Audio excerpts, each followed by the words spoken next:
Happy end of another wonderful week here at Achieve Virtual Education Academy. Achieve teachers, I hope you're having a great close to your week and looking forward to what is going to be fall break here in another week or two, depending on probably where you're located.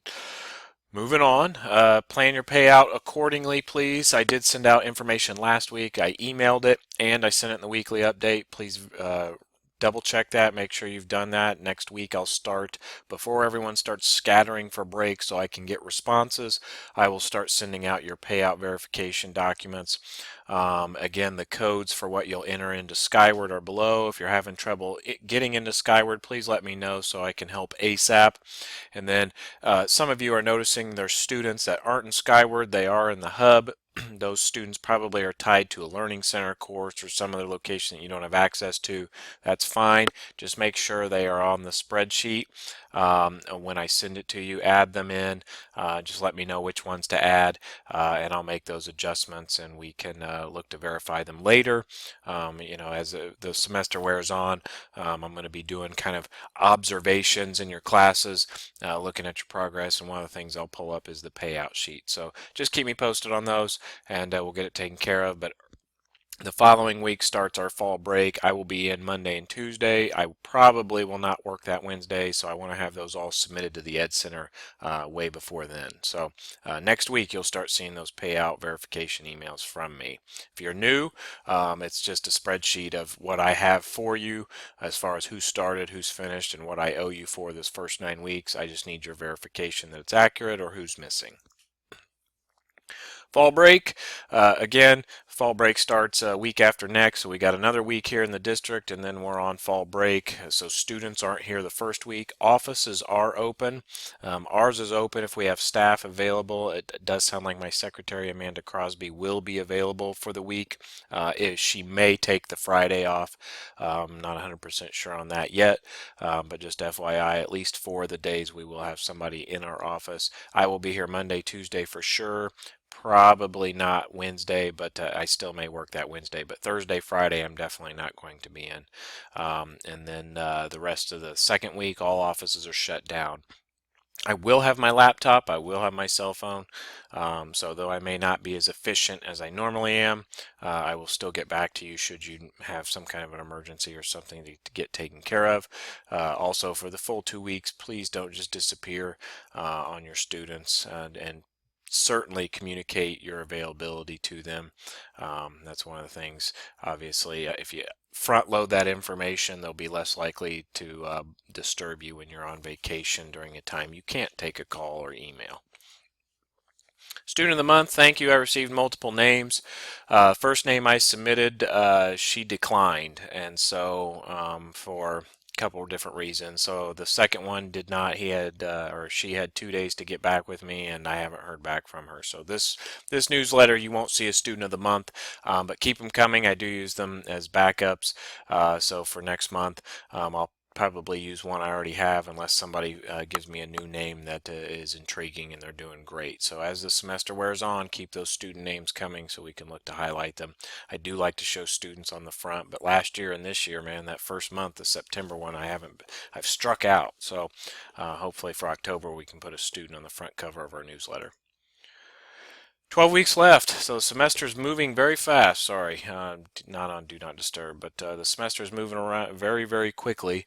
And because of that, it's a good time to start reminding your students, look, you've only got 12 weeks left in the semester. They don't need to worry about breaks. They can work anytime. In fact, most of them have already taken breaks up to this point and are behind. So December 23rd is the semester deadline. We need to be aware and cautious with the new systems. Extensions are going to be harder to do. They're going to be confusing for you, confusing for the students, and it puts a lot of emphasis and time on my secretary in the office to make sure grades get updated after the extension is passed. So I want to start limiting those extensions more. So don't be so free to give an extension if the student really hasn't earned it. And so we'll talk more about that in the coming months as we get past fall break time period and start looking to end the semester. But we really need to start limiting the extensions. I don't mind giving some, certainly, but some of you, like your whole class is extended. good, and we can't do that anymore. It's creating inefficiencies in the office as we learn from summer school. Though this transfer of semesters won't be quite that bad, it will still be similar, and we're going to have to keep that in mind as we move forward. Professional development, don't forget this was on your own to earn PGPs, taking part in a menu of various items to help you with your online teaching and learning and interaction with your students. So work with Michelle on those. Some of you submitted plans, some of you have not.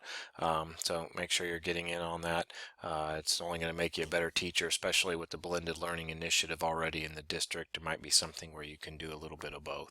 So don't forget about it. This is the reminder. I'll do this periodically, but certainly don't want you to forget as a school we still have to have professional development. And if it strikes out, we'll go back to the monthly meetings where we can monitor attendance a little more closely. Newsletter. This month's newsletter is here for your enjoyment. My message on the front, again, be informed, and then without the student of the month, I put last year's test information. I did update it for this year, but important reminders about the various tests students will take while they're enrolled. And then as you can see, page 2, talking about being 9 weeks, basically half of a semester in as we close September, our fall break, kind of what that means. Homework hotlines on everyone, Twitter, Facebook's on every newsletter. Mr. Totten, our You Make a Difference Award winner as we close the summer. Seniors, make sure you're on track. Online back to school webinar. It's from last year's. I forgot to record this year's, but the same information is pretty much covered. And then again, stay informed. We have a blog on our website, and so directing parents and students to that blog. So be sure to check it out, especially my message. If you read nothing else that interests you, make sure you're aware of my message and maybe the test so you can see what I'm telling and informing the students of. Lastly, pay out again. Don't forget. Start entering those codes into Skyward. You can do that at any point, really, and then just update it, as you see fit. But for next week, I need everything you got, because that's what you're going to get paid for this first 9 weeks for. Remember, you get paid $50 for the students who start. If they've actually finished by now, you get the full $125 this one time, not again in December. And so that's part of why the codes are representing different things. If you're into racing this weekend, Indy's first air race at the Speedway will be going on. Hopefully, there's supposed to be some rain, so I don't know how that influences those, or it may not. The rest of you, don't forget the Colts are in Europe, so they start at 9:30 a.m. if you're a Colts fan. Otherwise, just enjoy your weekend. I myself will be camping and with the family, so hopefully having a good time and fighting the rain and the elements. It's about the manliest thing I do. Anyways, you guys have a great weekend, and see you one more week, and then we're on break.